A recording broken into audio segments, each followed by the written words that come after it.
तुम्हें एक जंतर देता हूं। जब भी तुम्हें संदेह हो या तुम्हारा अहम तुम पर हावी होने लगे तो ये कसौटी आजमाओ। जो सबसे गरीब और कमजोर आदमी तुमने देखा हो उसकी शक्ल याद करो और अपने दिल से पूछो कि जो कदम उठाने का तुम विचार कर रहे हो वो उस आदमी के लिए कितना उपयोगी होगा।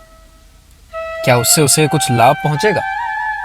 क्या उससे वो अपने ही जीवन और भाग्य पर कुछ काबू रख सकेगा? यानी क्या उससे उन करोड़ों लोगों को स्वराज्य मिल सकेगा जिनके पेट भूखे हैं और आत्मा अतृप्त है? तब तुम देखोगे कि तुम्हारा संदेह मिट रहा है और अहम समाप्त होता जा रहा है।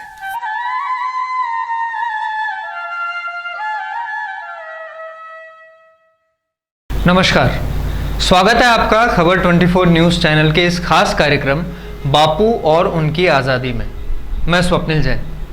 पिछले एपिसोड में जाते जाते हमने आपसे कहा था कि आने वाले एपिसोड्स में गांधी के चिन्हित और चुने हुए 5 मुद्दों पर चर्चा होगी जिनसे कि गांधी भारत को आज़ादी दिलवाना चाहते थे। उन मुद्दों का सबसे पहला मुद्दा है छुआछूत। छुआछूत जैसी कुप्रथा के बारे में गांधी ने न सिर्फ खुलकर बोला बल्कि उन्होंने दलितों को ताकतवर बनाने के लिए जमीन पर भी बहुत काम किया।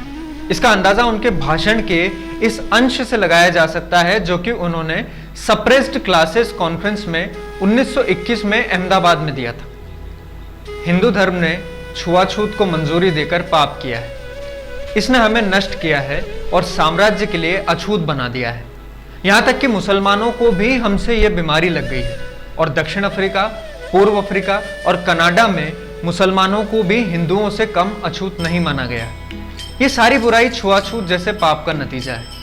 यहां मैं अपना प्रस्ताव दोहराना चाहता हूं जो कि इस प्रकार है। जब तक हिंदू इच्छापूर्वक छुआछूत को उनके धर्म का हिस्सा मानेंगे, जब तक हिंदू उन्हीं के वर्ग के भाइयों को छूना पाप समझेंगे, तब तक स्वराज्य मिलना असंभव है। हमें इस बात पर शर्म आती है कि हमने अपने भाइयों को दबाया, उन्हें पेट के बल घसीटवाया, उनको जमीन पर नाक रगड़ने के लिए मजबूर किया। गुस्से भरी लाल आंखों के साथ हमने उन्हें रेल की बोगी से बाहर धक्का दे दी। इससे ज्यादा अंग्रेजी शासन और हमारे साथ क्या कर सकता है? हमने अपने आप को इस गंदगी से शुद्ध करना होगा। स्वराज की बात करना तब तक बेकार है जब तक कि हम कमजोर और बेबस की रक्षा नहीं करते या जब तक कि एक भी स्वराजवादी किसी व्यक्ति की भावनाओं को ठेस पहुंचाता है। स्वराज का मतलब है कि एक भी हिंदू या मुसलमान को एक पल के लिए भी अभिमानवश ये नहीं सोचना चाहिए कि वो दंड मुक्त होकर किसी विनम्र हिंदू या मुसलमान को कुचल सकता है। जब तक ये परिस्थिति ठीक नहीं होती तब तक के लिए बेशक हम स्वराज्य पा जाएंगे, लेकिन अगले ही पल हम उसे खो देंगे। हम तब तक पशुओं से कम नहीं कहलाएंगे जब तक कि हम अपने भाई को कमजोर करने के पाप से मुक्ति नहीं पा जाते। अगला हिस्सा आपको उस लेख का पढ़कर सुनाता हूं जिसका शीर्षक था जाति का अपराध। दक्षिण अफ्रीका में हम भारतीयों को रंग और जाति के नाम पर सजा दी जाती है। भारत में हम अपने सहधर्मी भाई को जाति के अपराध की वजह से सजा देते हैं। 5वीं जात, पंचम, सबसे बड़ा अपराधी है, जिन्हें छुआछूत की सजा, मिलने जुलने पर पाबंदी की सजा, ना देखने की सजा और क्या क्या नहीं मिलता। मद्रास प्रेसिडेंसी में चला एक अनोखा मुकदमा हमारे दबे कुचले लोगों के दुखों की गंभीर स्थिति पर प्रकाश डालता है। एक साधारण स्वच्छ कपड़े पहना हुआ पंचम भक्तिभाव से मंदिर में दाखिल हुआ। उसकी मंशा जरा भी ये न थी कि वो किसी की भावनाओं को ठेस पहुंचाए या किसी के धर्म की निंदा करे। वो हर साल इस मंदिर के बाहर से दर्शन करता था पर कभी अंदर नहीं आया। लेकिन पिछले साल अति उल्लास में वो अपनी पहचान भूल गया और मंदिर के अंदर आ गया। पुजारी उसे बाकी लोगों से अलग नहीं समझ सका और इसीलिए उसकी पूजा पाठ को स्वीकारा। लेकिन जब उसे यह एहसास हुआ कि वो एक ऐसी जगह खड़ा है जो उसके लिए वर्जित है और वो मंदिर से भाग गया। लेकिन कोई आदमी जो उसको जानता था उसने उसको पकड़ा और पुलिस में दे दिया। जब मंदिर के प्रशासन को इस अपराध का पता चला तो उन्होंने पूरे मंदिर का शुद्धिकरण करवाया। उसके बाद सुनवाई हुई।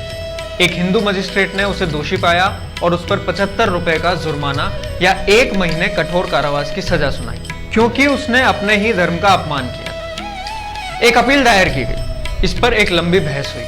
फैसले पर रोक लगानी पड़ी और जब दोष को खारिज कर दिया गया तो वो इसलिए नहीं कि अदालत को ये लगा कि गरीब पंचम को मंदिर जाने का अधिकार है, बल्कि इसलिए कि अभियोग पक्ष निचली अदालत में अपमान को साबित करना ही भूल गया। इसमें न्याय या सत्य या धर्म या नैतिकता की जीत नहीं हुई। यह एक अजीब परिस्थिति है। हम यहाँ जिस चीज का बुरा मानते हैं उसका असर हमारे दक्षिण अफ्रीका के भाइयों पर होता है। हम स्वराज्य की स्थापना के लिए बेताब हैं, लेकिन हम हिंदू हमारे ही सहधर्मी भाई को पंचम मानकर उससे कुत्तों से भी बुरा बर्ताव करने की हमारी विसंगति को देखने से मुंह मोड़ रहे हैं, क्योंकि कुत्ते तो अछूत नहीं होते। हम में से कुछ तो आजकल उन्हें अपने घर में भी पालते हैं। हमारे स्वराज की नीति में अछूतों के लिए क्या जगह होनी चाहिए? अगर स्वराज के अंदर वो सारी रोकथाम और विकलांगता से आजाद हो जाएंगे तो फिर हम उन्हें आज ही आजाद क्यों नहीं किए देते? और अगर हम आज शक्तिहीन हैं तो स्वराज के अंदर क्या हम और शक्तिहीन नहीं हो जाएंगे? हम इन सवालों के आगे आंख और कान बंद कर सकते हैं, लेकिन पंचमों के लिए यह सवाल सबसे जरूरी सवाल है। ये निश्चित है कि फैसला हिंदू धर्म के खिलाफ जाएगा अगर हम इस सामाजिक और धार्मिक अत्याचार के खिलाफ एक होकर खड़े नहीं होंगे तो।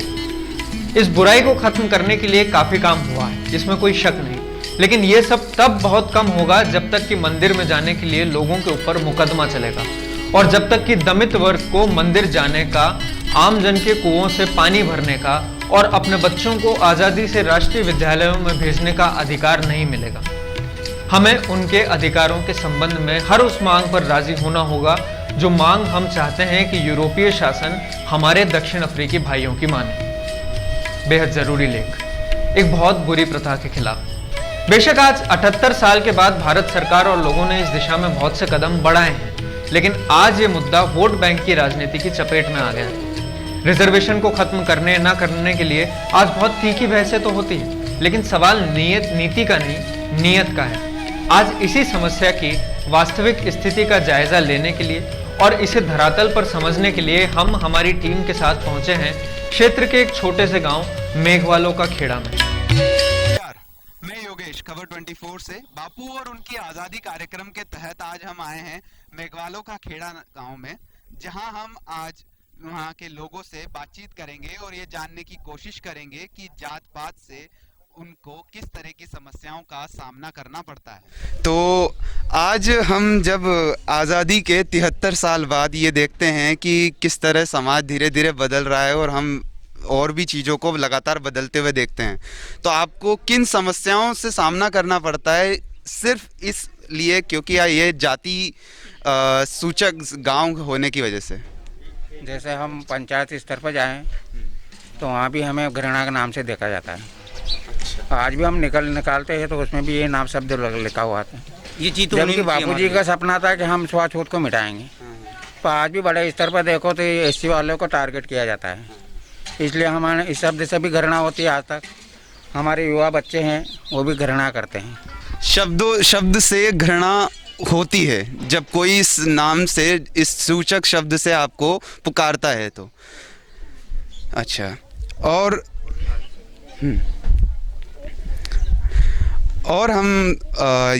हम ये जानने की कोशिश करते हैं कि आप लोग बापू के बारे में या महात्मा गांधी के बारे में कितना जानते हैं? लगभग पढ़े लिखे तो सारे जानते ही। बापू जी का तो सपना यही था कि हम छुआछूत मिटाएंगे, पर आज देखो तो आज तो बापू जी का सपना ही पूरा नहीं हुआ, क्योंकि हमारे समाज को आज भी ऊपर स्तर से देखो नीचे स्तर टारगेट किया जाता है। हर एक चीज़ में देखा जाए तो आज मोहल्लेवार है जो भी काम होता है समाज स्तर से होता है, तो इसलिए इस शब्द से तो टारगेट पूरा नहीं होगा और समस्या तो आज वो की वही है। छुआछूत की समस्या लगातार बनी हुई है। अच्छा, तो आप इसमें किस तरह का अपने समाज का या अपना भविष्य देखते हैं? तो हम तो भविष्य देख रहे हैं, पर हम संघर्ष भी कर रहे हैं छुआछूत को मिटाने के लिए, इस शब्द से घृणा को ख़त्म करने के लिए, पर हमारे ऊपर तक तो आवाज़ कोई सुनता भी नहीं है। ये तो आवाज़ तो यहाँ की ख़त्म हो जाती है। आवाज़ उठती है तो खाली चुनाव तक सीमित रह जाती है। सिर्फ चुनाव तक बात सीमित रह जाती है, क्योंकि जाति अपने आप में एक बड़ा मुद्दा होता है चुनाव लड़ने का। आपका नाम जान सकता हूँ? हाँ, बीरमलाल मेघवाल। बीरमलाल, आपकी उम्र? 20 साल। किस तरह देखते हैं आप अपने आने वाले भविष्य को? बोल मतलब जब हम मान लो यहीं से बाहर कहीं भी जाते हैं तो हमारे साथ छुआछूत की जाती है कि एसी वाले हैं। और यहाँ गांव में भी मान लो जो सरपंच है, तो मान लो जैसे हमारे गांव में अभी मिट्टी डलवाई यहाँ पे, तो गांव वालों ने चंदा इकट्ठा करके मिट्टी डलवाई है। और यहाँ से जो स्कूल तक रास्ता आता है, वहाँ भी जो टीचर आते हैं ग्रामीण क्षेत्र वाले पानी भरने जाते हैं, तो उनको बहुत समस्या उत्पन्न होती है। और यहाँ पे गांव में जो हेडपम्प है वो भी स्कूल में लगा हुआ, और यहीं से सब पानी भरते हैं। नल 5 साल और यहाँ पे नल है ना, वो बिल्कुल टूटा हुआ है। मैंने कई बार शिकायत भी कराई 181 पर, लेकिन कोई सुनवाई नहीं हुई अभी तक। यहाँ पे मैंने उनको भी बोला था कि अगर आपके व्हाट्सअप नंबर दो तो आपको वीडियो सेंड करो। 1-2 गायें मर भी चुकी थी पानी की वजह से यहाँ, तो पशुओं को भी दिक्कत होती है यहाँ पे पानी पीने में गर्मी में। तो खेतों की नकल से लेकर पानी के हैंडपंप तक की समस्याएं आज भी जारी हैं। हम ये समस्याएं हर गांव और क्षेत्र में लगातार देखते हैं, लेकिन ये गांव अपने आप में उस समस्या के लिए ज़रूरी भी है। तो आगे हम जानने की कोशिश करते हैं कि सरकार का इस रवैये में या इस मुद्दे पर क्या रुख है। क्या आप हमें बता सकते हैं कि सरकार इस सारी समस्याओं को किस तरह लेती हैं? आपका कोई अनुभव? सर सरकार तो क्या है कि जैसे कि मान लो कि वो भी मोदी सरकार चल रही, तो क्या है कि जैसे कि किसी के खाते में पैसा आ रहा, किसी के नहीं आ रहा, बहुत से गरीब वर्ग के, तो क्या है कि जैसे कि जिसके आ रहा वो तो बोलेगा ही सही। और हमें तो एक ही चीज़ की दर्द है खाली कि हमें एक तो छुआछूत मिटनी चाहिए, और हमारे जो ये मेघवाल समाज ही नाम लगना चाहिए। और गांव के अंदर जो है इतने बच्चे हैं कि पढ़े लिखे अच्छे, किसी ने बीटेक कर रखी, किसी ने क्या कर रखा, वो सब पढ़े लिखे, और किसी को कोई योजना में कोई लाभ नहीं मिल रहा। यहाँ पर कितने लोगों को नौकरी है, जो सरकारी नौकरी किसी युवा को? नहीं, किसी को नहीं है सर, किसी को कोई नौकरी नहीं है। पढ़े लिखे बिल्कुल है पर नौकरी किसी को नहीं है। और ये पढ़े लिखे युवाओं की संख्या मौजूद है, लेकिन नौकरियों की अच्छे बड़े अच्छे लड़के हैं, बहुत शानदार लड़के हैं। बीटेक कर रखी किसी ने, कुछ ने JNM कर रखी, और यूँ अच्छे चल रहे हैं, पढ़ाई में बढ़िया एक्यूरेट है। पर क्या है कि वो चीज़ नहीं मिल पाती ना हमें आगे ऊपर से, कैसे आगे बढ़ेगा? आप कुछ कहना चाहते हैं? हाँ, मैं कुछ कहना चाहता हूँ। जो मतलब सोशल डिस्टेंसिंग अभी हम कोरोना काल में करें ना, ये सोशल डिस्टेंसिंग आज़ादी के 73 साल बाद भी हमारे समाज से होती रही, और कभी से होती रही। आज भी हमारे समाज से सोशल डिस्टेंसिंग करते हैं लोग। मतलब हमारे संविधान का पूरा फ़ायदा नहीं दिया जा रहा। जितनी सीटें हमारे लिए आरक्षित है वो है क्या हमारे लिए आज मौजूद है? संसद में नहीं है, संविधान सभा में नहीं, कहीं पर भी नहीं है। वो मतलब फ़ायदा नहीं दे रहे समाज। जो सोशल डिस्टेंसिंग आज कोरोना काल में समाज में व्याप्त है, वो सोशल डिस्टेंसिंग एक ज़माने से या ये कहें कि बचपन से किसी समाज को झेलनी पड़ती है, ऐसा हमारे साथ खड़े एक युवा का कहना है। हम उस युवा से ये भी जानने की कोशिश करेंगे कि सरकार से उनकी अपेक्षाएं तो हैं, लेकिन वो सरकार को चेताने या सरकार तक अपनी बात पहुंचाने में किस तरह कामयाब या किस तरह की प्रतिक्रिया करते हैं। तो क्या आप हमें बता सकते हैं कि आप इस सारी चीज़ों के लिए क्या किसी तरह के कदम उठाते हैं? हमारे जनप्रतिनिधि होते हैं, जो चुनाव के टाइम पे आते हैं, उनको बोला जाता है, बाद में बोला जाता है, फिर भी वो उसके बारे में कोई विचार नहीं करते। आप ये सारी बातें अपने जनप्रतिनिधियों तक पहुंचाते हैं, लेकिन चुनाव में जनप्रतिनिधि जो भी खड़ा होता है जीतता है। जैसे कि आज हमारे विधायक के कालराम मेघवाल, उनको भी बोला गया, पहले बोला गया, बहुत सारे मतलब जो भी योजना के बारे में बोला गया, पर वो नहीं करते, वो आते नहीं ना दोबारा। उस पर ध्यान कम दिया जाता है, वो नहीं हो पाता है। वो मतलब हमारे पंचायत के जनप्रतिनिधि है जो भी, वो कोई नहीं सुनते। मतलब बोला तो जाता है उनको, कहा भी जाता है, पर नहीं आते वो दोबारा।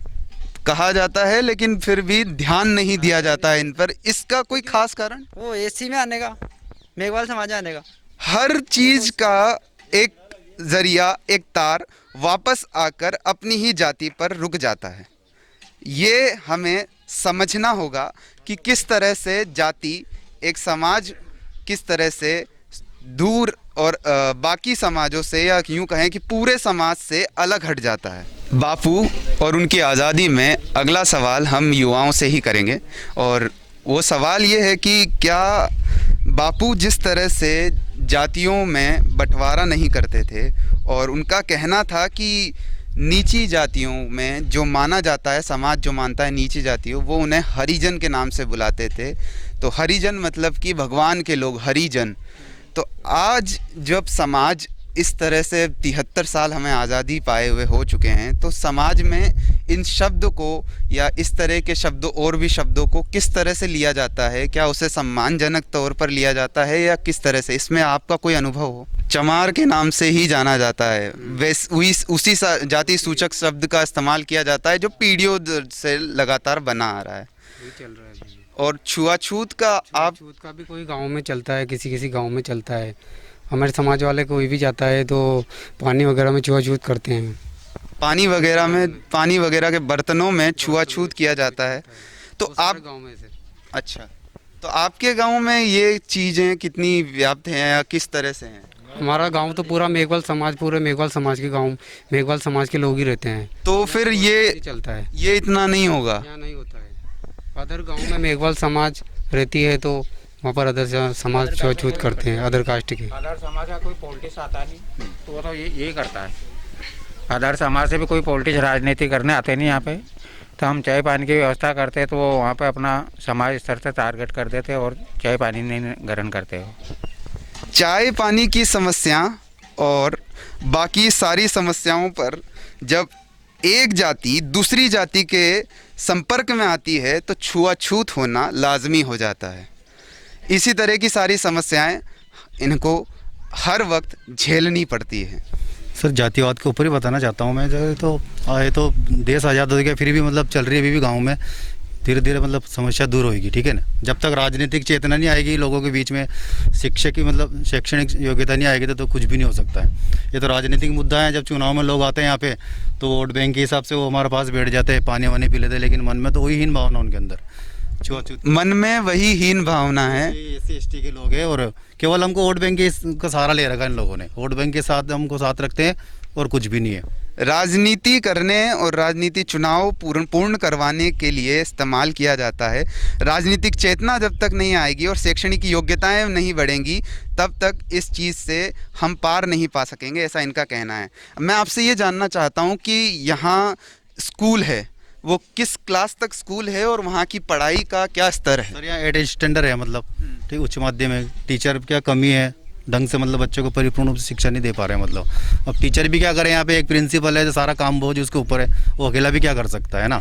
तो जो भी यहाँ पे मतलब सरपंच है कुछ भी है तो उनको मतलब लिख के देना चाहिए आगे शिक्षा विभाग में, वो यहाँ पे जो कमी है उनको पूरा किया जाए ताकि बच्चों की शिक्षा पूर्ण रूप से लागू हो ना। तो बच्चे भी जो कमज़ोर रह रहे हैं उनकी शिक्षा ढंग से नहीं हो पा रही है। तो ये आपको लगता है कि शैक्षणिक योग्यता बढ़ने से और शैक्षणिक विचार बढ़ने से वो इन चीज़ों से पार पाया जा सकता है, छुआछूत से पार पाया जा सकता है? क्योंकि उनके अंदर राजनीतिक चेतना आ जाएगी ना, सामाजिक समरसता सारी भावना आ जाएगी उनके अंदर, तो माहौल उनके अंदर एक अलग ही टाइप का हो जाएगा। ये बात है। वो अपने विचारों को ठीक से व्यक्त कर पाएंगे अगर उनके पास शिक्षा होगी तो। शिक्षा जो जन कल्याणकारी योजना होती भारत सरकार की, तो यहाँ क्या कि SC ST के लोग हैं तो पूर्ण रूप से उनको लागू नहीं की जाती सर, क्योंकि मतभेद होता है यहाँ पे।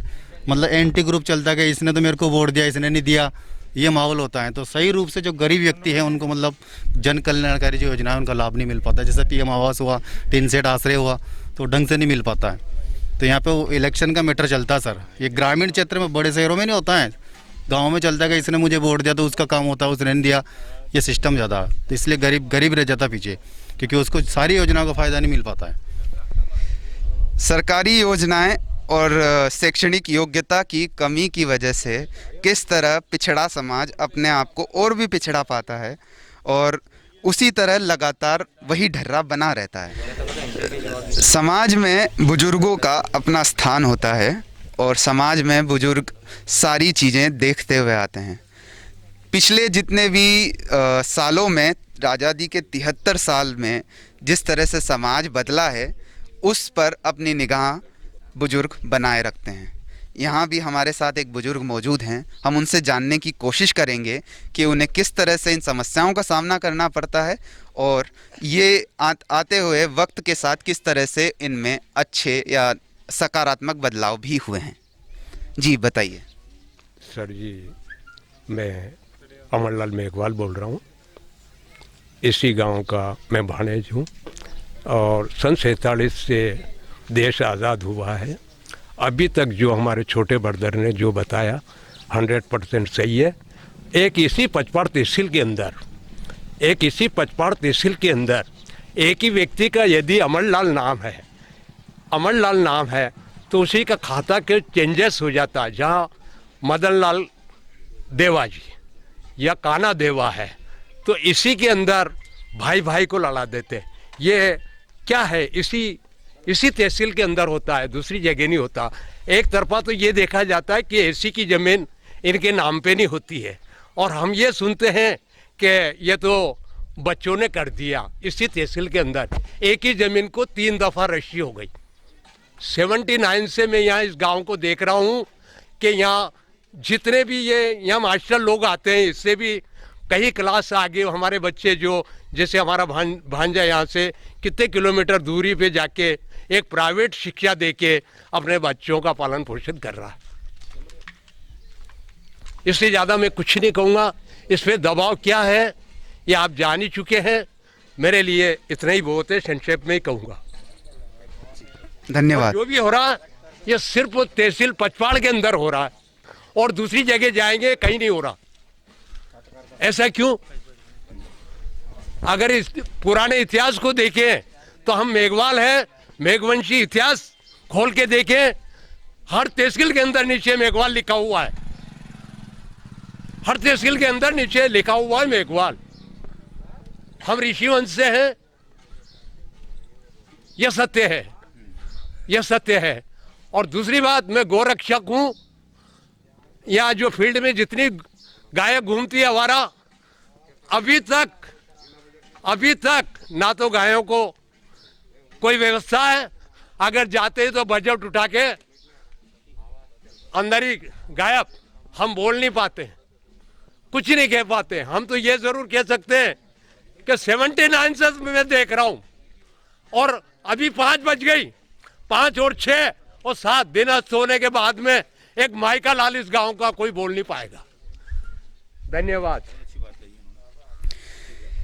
इनका कहना है कि कुछ पीढ़ियों बाद कोई इस तरह से भी नहीं बोल पाएगा जिस तरह से ये अभी बात कर रहे थे।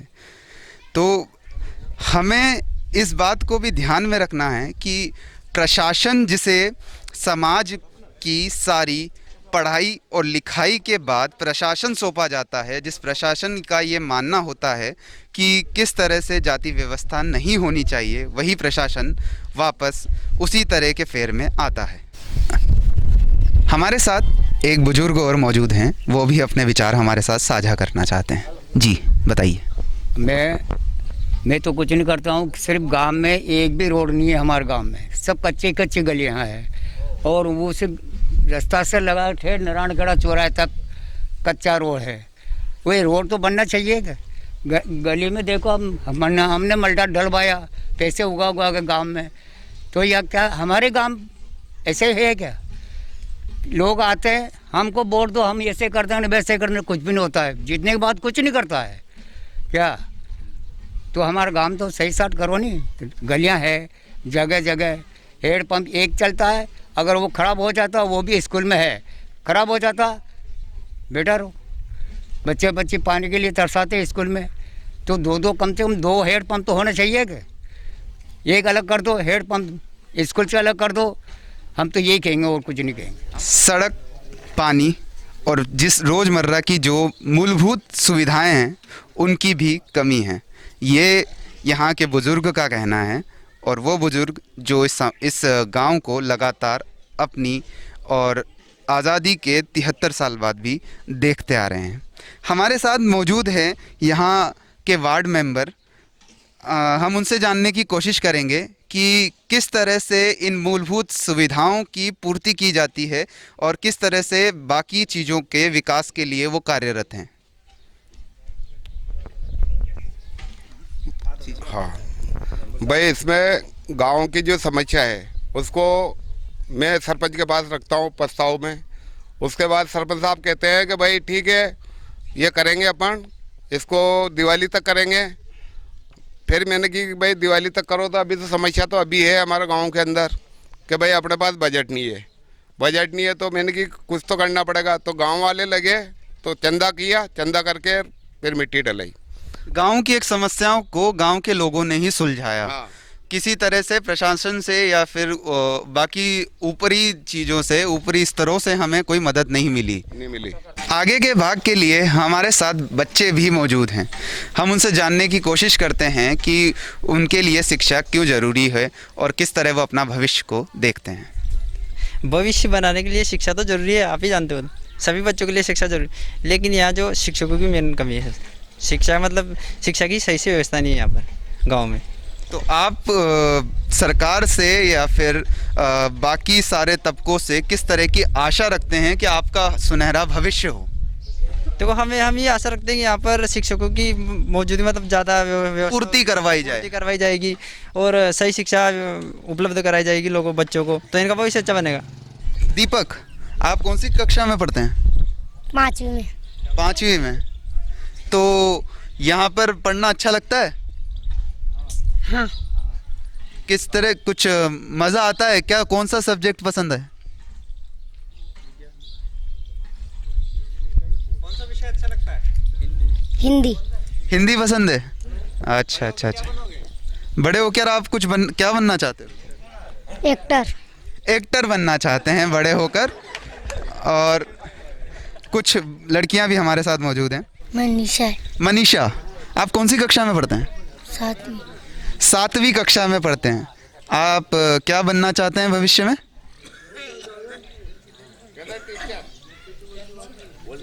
आप क्या बनना चाहते हो बताओ, ये तो आपको टीचर बनाना चाहते हैं। कुछ भी, आप जो इच्छा हो। पढ़ना अच्छा लगता है? पढ़ना अच्छा लगता है आपको? अभी स्कूल खुल नहीं रहे हैं, तो आप किस तरह से पढ़ाई करते हैं? घर पर ही पढ़ाई की जाती है जब स्कूल नहीं खुल रहे हैं। ठीक है। हेलो, आपका नाम? रोहित, कौन सी कक्षा में पढ़ते हैं आप? 5वीं। 5वीं कक्षा में, यहीं के स्कूल में? तो आपको पढ़ना अच्छा लगता है? हाँ। कौन सा सब्जेक्ट पसंद है? इंग्लिश आपको पसंद है। तो आप क्या बनना चाहते हैं भविष्य में? डॉक्टर बनना चाहते हैं। इंग्लिश इनका फेवरेट सब्जेक्ट है। जी, थैंक यू। तो हमने ये खास रिपोर्ट देखी गांव मेघवालों का खेड़ा से, जो पचपहाड़ तहसील में आता है, और हमने यहाँ की समस्याओं से रूबरू हुए। हमने जानने की कोशिश की कि शिक्षा और किस तरह से योग्यता उन्हें उनके सुनहरे भविष्य की तरफ ले जाएगी और समाज में किस तरह का उनके साथ आचरण होता है। तो ये था हमारा खास कार्यक्रम बापू और उनकी आज़ादी पर खास रिपोर्ट। मैं योगेश, कैमरामैन नवीन के साथ, खबर 24। हमें इस गांव के बारे में और गांव में स्कूल कब से खुला उसके बारे में कुछ बताइए। स्कूल तो अपने 2002 से खुला है और क्रमोन्नत 2006 से हुआ है, और संस्कृत एजुकेशन है, इसमें संस्कृत चलती है। सामान्य सब्जेक्ट भी चलते हैं, लेकिन संस्कृत कक्षा 1 से ही चालू हो जाती है इसमें। और अभी कोरोना काल का टाइम है, तो हर बच्चे से संपर्क किया, उनके पेरेंट्स से संपर्क करके उनसे स्मार्टफोन लाने की कहा कि अधिकतर बच्चे के पास है, और अधिकतर बच्चे के पास नहीं है स्मार्टफोन, तो उनसे भी प्रेरित कर रहे हैं उनको लाने की। और हमारे डिपार्टमेंट संस्कृत एजुकेशन में एक ऐप निकाला देववाणी, उसमें संस्कृत का होता है, और ऐप के द्वारा हर 6 से कक्षा 3 से लेके 8वीं तक का ऐप डला हुआ है।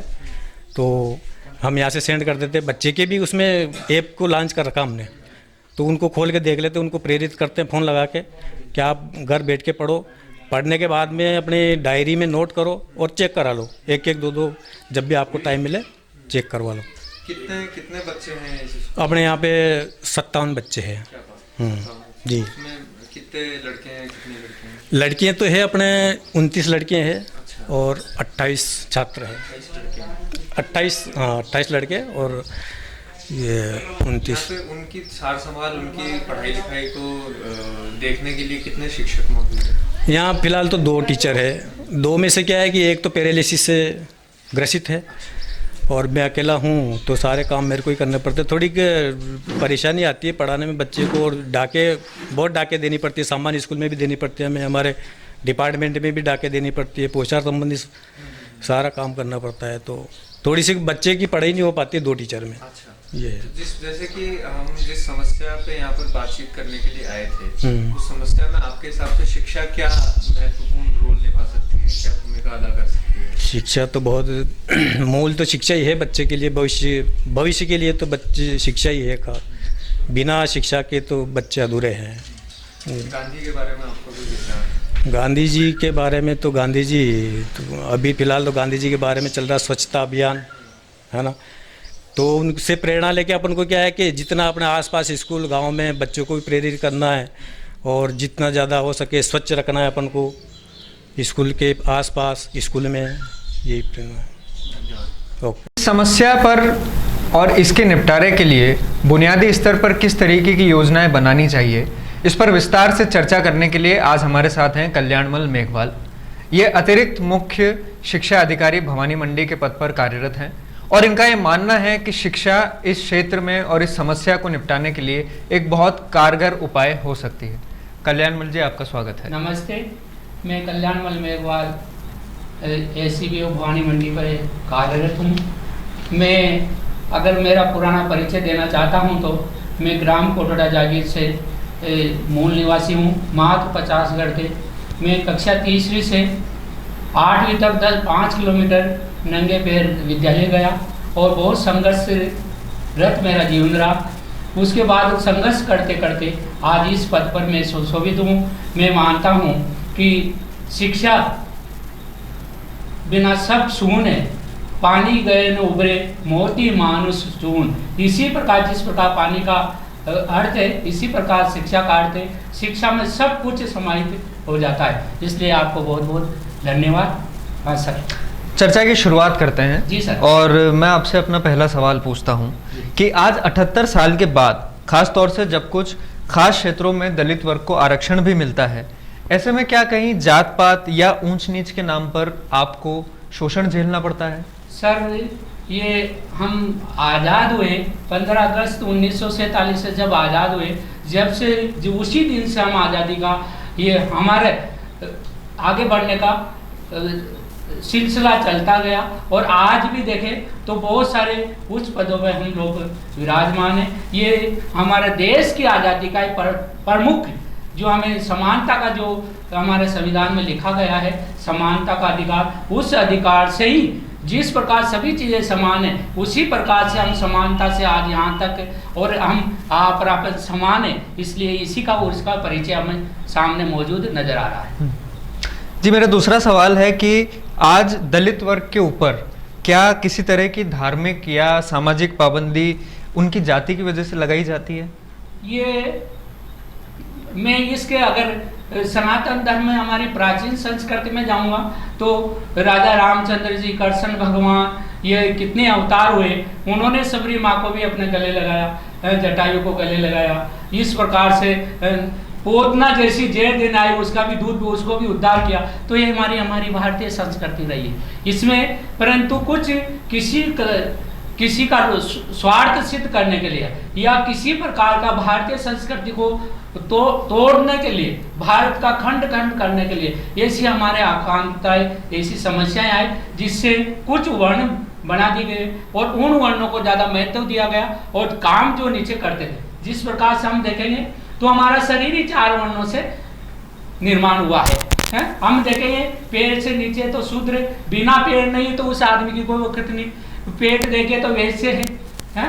हम देखेंगे तो चारों धर्म अपन ये गर्दन से अगर ऊपर देखेंगे तो ब्राह्मण है, तो अब वैसे व्यक्ति चारों वर्णों से सुशोभित होता है। इसलिए किसी वर्ण में छोटा बड़ा नहीं होता है। परंतु इस प्रकार का समाज में भारतीय संस्कृति को खंडित करने का जो चला, उससे ऐसे समाज में भी ऐसी परिपाटी बन गई कि वो छोटा काम करते थे, निम्न काम करते थे, इसलिए उनको हेय की दृष्टि से देखने लगे और उनके प्रति नफरत भी पैदा करना शुरू कर दिया और उनको मुख्य समस्याओं से, मुख्य आवश्यकताओं से भी उनको दूर करने का प्रयास किया। जैसे उनका भोजन की मुख्य वो आवश्यकता वो भी पूरी नहीं हो पाई, उसके कपड़े की तन की आवश्यकता वो भी पूरी नहीं हो पाई, उसकी पानी की आवश्यकता वो भी पूरी नहीं हो पाई, उसको मुख्य कहीं वो किसी गांव का मुख्य कुआं है तो उसको अलग, उसका शमशान भी अलग करने का प्रयास किया, उसको मंदिर भी अलग करने का। तो ये इस प्रकार की ऐसी परिपाटी बनाई समाज ने जिससे ये समाज करता गया और करते करते इसने भी अपना आप को इतना छोटा मान लिया कि हम तो इसी लायक है। और वो मैंने अनुभव किया है स्वयं मेरे जीवन में उस बातों को मैं मेरे कण कण में वो चीज़ें भरी हुई है कि वास्तव में इतना संघर्ष करना पड़ा कि बहुत मैं उसके लिए और आगे शब्दों का प्रयोग नहीं करना चाहता। मैं अपने तीसरे सवाल की तरफ आता हूँ जी सर। कि जैसे हमने देखा कि पहले दलितों को कमर से झाड़ू बांधकर चलना पड़ता था ताकि वो जहाँ जहाँ से गुजरे वहाँ की सड़क अपने आप साफ होती जाए या रास्ता मैला ना हो। क्या इस तरह की या इससे मिलती जुलती कुछ और कुप्रथाएं हैं जो आज भी इस समाज को झेलनी पड़ती है? देखो, ये झाड़ू वाली बात रही, इस प्रकार की हांडी वाली बात, ये तो शायद हमारी 2-5 पीढ़ी ने नहीं देखी है। आगे का कभी रहा होगा, किसी विशेष परिक्षेत्र परिस्थान पर रहा होगा, परंतु वो सारे एक स्थान पर चली जाती है तो सारा उसका वाइब्रेट हो जाती है, प्रसारित हो जाती है। इसलिए वो चीज़ें कहीं रही होगी, परंतु ऐसा हमें देखने को नहीं मिला। हाँ, ये रहा कि गांव में निकल रहे हो तो आप गांव के बाहर से निकलिए, अंदर आप नहीं आओगे, इस प्रकार की कई इस प्रकार की आप हमारे कुएं से पानी, आप दूसरे कुएं से पानी पीने का प्रयास करो, इस प्रकार की व्यवस्था ही रही है। परंतु समाज ने जब से हमारा देश आज़ाद हुआ 15 अगस्त 1947, जब से शिक्षा ऐसी श्रेणी का दूध है जो पिता वही शहंशाह बन जाता है। इसलिए ये शिक्षा ने सबको तोड़ के आज अपने एक ही टेबल पे है सभी लोग।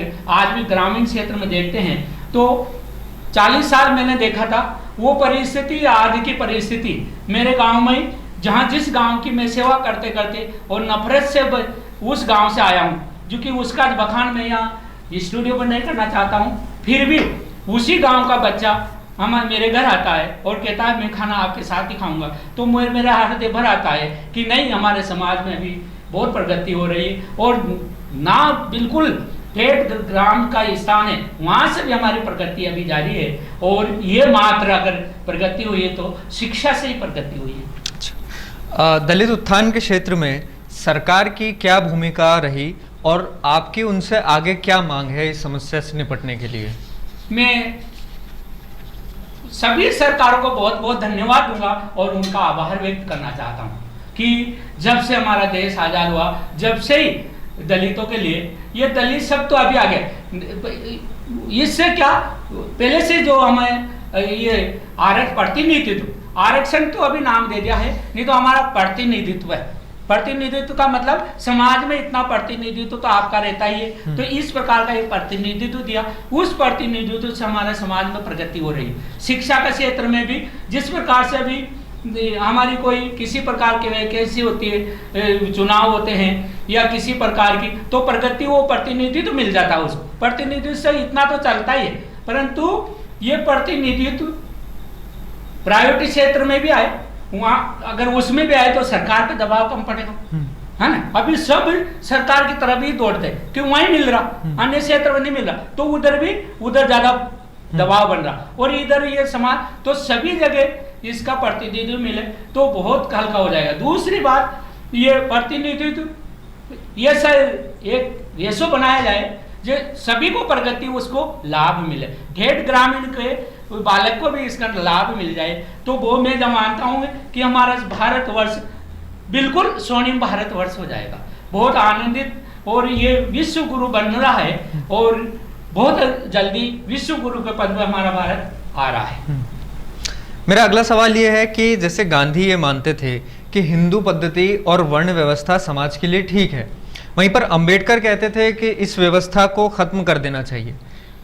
दोनों में से आप किससे सहमत हैं और क्यों? मैं दोनों महात्माओं को कोटि कोटि वंदन करना चाहूंगा कि ये मेरे भारत के बहुत बड़े विद्वान और भारत को बहुत अच्छी प्रगति पर लाकर इन्होंने बहुत अच्छा दिया, इनको आजाद कराकर इन दोनों महात्माओं ने छोड़ा है, इसलिए दोनों ही महात्मा है। महात्मा गांधी जी महात्मा जी है, परंतु बाबा साहब भीमराव अम्बेडकर भी महात्मा ही है। उनकी अगर पद्धति देखें, उन्होंने दो ही अपनी अपनी परिस्थिति से विचार करते थे कि भाई इस जो भारतीय पद्धति है इससे भी हमारा देश आगे बढ़े, परंतु बाबा साहब जानते थे कि इससे बहुत समय लगेगा और फिर भी लोग मानेंगे नहीं, तो हमारा देश, हमारा 26 जनवरी 1950 से भारतीय संविधान लागू हुआ, उस दिन से हमारी नींव रख दी, बहुत बड़ी नींव रख दी कि हम समानता का अधिकार है, सब शिक्षा ग्रहण कर रहे हैं, सब प्रगति कर रहे, सब सेवाएं दे रहे हैं, आप अपन साथ बैठे, ये समानता का अधिकार हमारा।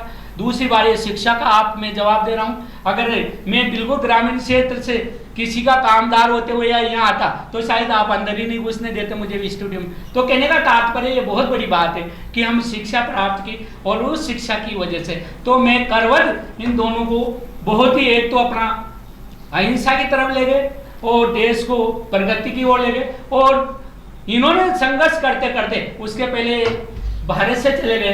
बाबा साहब ने भी बहुत बड़ा समय, उन्होंने बहुत अच्छा किया, परंतु बाबा साहब ने जो कानून की नींव रखी वो हमारे गांधी जी तो 48 में चल गए, परंतु बाबा साहब ने कानून बनाकर, और उस कानून में उन्होंने कहा कि जबरदस्ती ये कानून का पालन करेंगे लोग, सब लोग कानून का पालन करेंगे, और पालन करने से सबका समानता का अधिकार होगा, सब अपना हक मांगने का अधिकारी होंगे।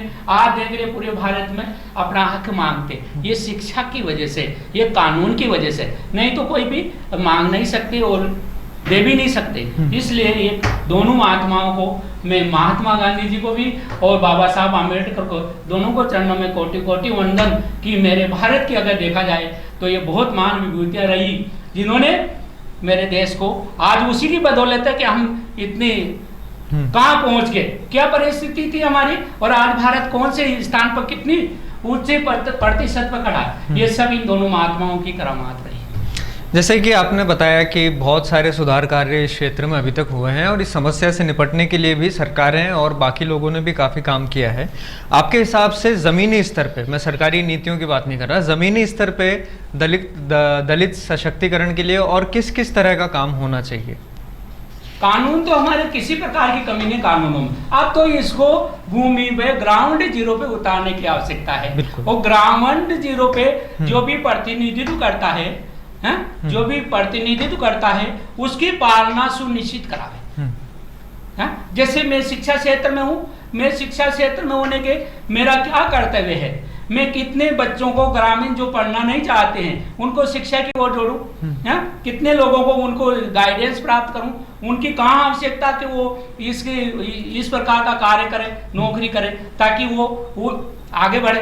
तो इस मेरा भी कर्तव्य, ऐसे हर जो भी समाज का प्रतिनिधित्व करते हैं उनका परम कर्तव्य है वो उन लोगों को ग्राउंड जीरो पे जाकर और उनको प्राप्त सलाह दे, उनकी आवश्यकता है उनकी पूर्ति करे, और जहां समाज का भी लाभ लेना चाहे वहां समाज का लाभ ले, ताकि वो अपना प्रगति करेंगे। और समाज भी, आज मैं खबर 24 के माध्यम से समस्त दर्शकों से और जनता जनार्दन से करवत प्रार्थना करना चाहता हूं कि आज हमारा भारत मात्र ये कि इस कमी, छुआछूत की कमी से ही हम बहुत पिछड़े, ये कमी हम नीचे से इसको तोड़ के, इस जंजीर को तोड़ के फेंक दे तो हम बहुत आगे विश्व गुरु और बहुत बड़ा हम विश्व में हमारा स्थान प्राप्त कर सकते हैं। मैं सभी खबर 24 न्यूज एवं समस्त दर्शकों को बहुत बहुत धन्यवाद देना चाहूँगा कि आपने हमारी बात को सुना, समझा, और मैं छोटा सा निवेदन आपके चरणों में करवत निवेदन करता हूँ कि सबको, छोटा बड़ा कुछ नहीं, सबको एक कदम से कदम मिलाकर समानता का अधिकार दिलावे। जय हिंद, जय भारत। धन्यवाद। तो ये थे हमारे साथ कल्याणमल मेघवाल। बापू और उनके आज़ादी कार्यक्रम की श्रृंखला में कल हम बातचीत करेंगे गांधी और उनकी शिक्षा के ऊपर। तब तक बने रहिए हमारे साथ खबर 24 न्यूज़ चैनल में। और हाँ, इस कार्यक्रम पर आपकी क्या राय है वो हमें कमेंट सेक्शन में लिख करके ज़रूर बताइएगा। अगर आपको ये कार्यक्रम पसंद आता है तो इसे शेयर कीजिएगा। धन्यवाद। तुम्हें एक जंतर देता हूं, जब भी तुम्हें संदेह हो या तुम्हारा अहम तुम पर हावी होने लगे तो ये कसौटी आजमाओ। जो सबसे गरीब और कमजोर आदमी तुमने देखा हो उसकी शक्ल याद करो और अपने दिल से पूछो कि जो कदम उठाने का तुम विचार कर रहे हो वो उस आदमी के लिए कितना उपयोगी होगा। क्या उससे उसे कुछ लाभ पहुंचेगा? क्या उससे वो अपने ही जीवन और भाग्य पर कुछ काबू रख सकेगा? यानी क्या उससे उन करोड़ों लोगों को स्वराज्य मिल सकेगा जिनके पेट भूखे हैं और आत्मा अतृप्त है? तब तुम देखोगे कि तुम्हारा संदेह मिट रहा है और अहम समाप्त होता जा रहा है।